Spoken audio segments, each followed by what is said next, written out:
Pēc tādas spēles, protams, grūti ir uzrunāt kādu no hokejistiem, jo zaudējums ir un paliek zaudējums. Un tomēr komandas kapteiņa asistents Rodrigo Abols man līdzās. Nu saki, kas pietrūka? Šķiet no visa pa druskai, vai tomēr var kaut ko izcelt? Pietrūka. Momenti bija pietiekami daudz, tur arī pirmajā, otrajā periodā vienkārši vajadzēja realizēt savus momentus, tev būtu cits iznākums. Trešajā trešdaļā pēc tiem ielaistajiem vārtiem, kad likās, nu vajag pašiem iet uz priekšu, tomēr vairāk sanāca spēlēt aizsardzībā. Spēks arī bija pamaz?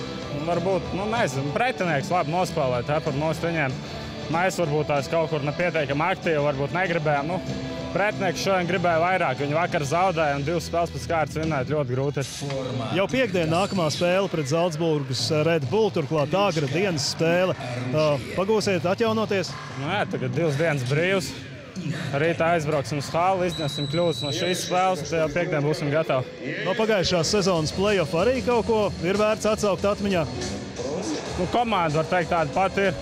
Mēs jau spēlējām vasarā UFA, arī nebija nekāda pastaigta, bija karš, tur viņiem palikuši neatrisināti jautājumi no play-off. Principāls pretinieks. Jāiet par uzvaru 3 punktiem, gan vienā, gan otrā dienā, vai ne? Jā, protams, vienmēr par uzvaru. Lai izdodas.